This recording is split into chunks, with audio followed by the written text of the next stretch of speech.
Hello student. तो आप लोग कैसे हैं? तो आज हम बहुत दिन के बाद ऑब्जेक्टिव क्वेश्चन लाए हैं, ठीक ना। हिंदी व्याकरण के लाए हैं, भाषा से ऑब्जेक्टिव क्वेश्चन। तो हम रिवीजन करवाएंगे, ठीक ना।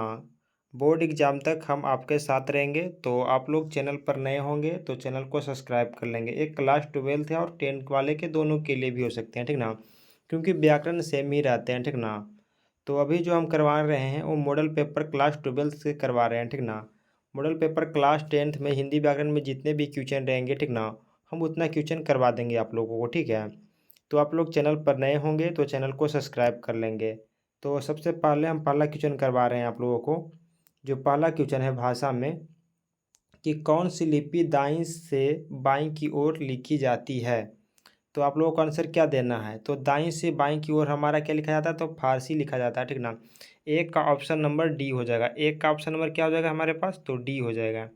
एक का ऑप्शन नंबर हमारे पास डी हो जाएगा। क्वेश्चन नंबर हम 2 देखेंगे कि देवनागरी लिपि क्या है। क्या है, तो देवनागरी लिपि क्या है। आपको जवाब देना है कि देवनागरी लिपि है जो क्या है। तो आपको आंसर में देना है कि देवनागरी लिपि अक्षरात्मक लिपि है। ऑप्शन नंबर ए हो जाएगा, ठीक ना। अक्षरात्मक लिपि हमारा क्या है, तो देवनागरी लिपि है। क्वेश्चन नंबर 3 है कि रोमन लिपि क्या है। रोमन लिपि क्या है। क्या है, तो रोमन लिपि क्या है। तो आपको आंसर में देना है कि रोमन लिपि हमारा क्या है, तो वर्णनात्मक लिपि है। जो रोमन लिपि है मेरा वर्णनात्मक लिपि है, ठीक ना। तो क्वेश्चन नंबर 4 देखेंगे कि भारत का प्राचीनतम लिपि क्या है। भारत का प्राचीनतम लिपि कौन सी है या कौन है। तो भारत का प्राचीनतम लिपि क्या क्या क्या है, तो ब्राह्मी लिपि है, ठीक ना। तो ब्राह्मी लिपि है। 4 का ऑप्शन नंबर ए हो जाएगा। 4 का ऑप्शन नंबर ए हो जाएगा। 5वां नंबर देखेंगे, हिंदी का लिपि क्या है। हिंदी का लिपि क्या है। जो हिंदी का लिपि है वो क्या है।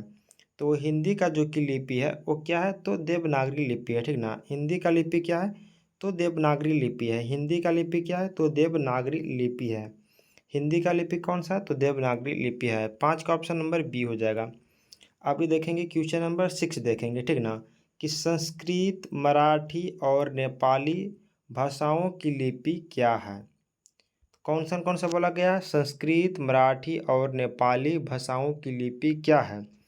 तो आंसर में हम क्या देंगे, संस्कृत और मराठी नेपाली क्या है, तो ये देवनागरी लिपि है। 6 का ऑप्शन नंबर डी हो जाएगा। 6 का ऑप्शन नंबर डी हो जाएगा, ठीक ना। और देखेंगे क्वेश्चन नंबर 7 देखेंगे। क्वेश्चन नंबर 7 है कि देवनागरी लिपि का विकास किस लिपि से हुआ। देवनागरी लिपि का विकास किस लिपि से हुआ, ये हमसे पूछ रहा है, ठीक ना। तो देवनागरी लिपि का विकास जो हुआ वो ब्राह्मी लिपि से हुआ, ठीक ना। ब्राह्मी लिपि से हुआ, ठीक ना।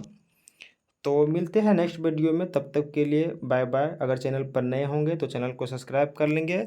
और जो नेक्स्ट लाएंगे हम लाएंगे वर्ण, ठीक ना। नेक्स्ट जो लाएंगे हम हिंदी व्याकरण का वर्ण लाएंगे। उसके बाद हम फिजिक्स, केमिस्ट्री सारा चीज़ का ऑब्जेक्टिव भी करवा देंगे और सब्जेक्टिव भी करवा देंगे, ठीक ना। जो 2025 बोर्ड एग्जाम के लिए मोस्ट इंपॉर्टेंट क्वेश्चन रहेंगे हम सारा करवा देंगे। सारा रिवीजन ऑब्जेक्टिव में इसलिए करवा रहे हैं क्योंकि आप लोगों का रिवीजन हो जाएगा, ठीक ना।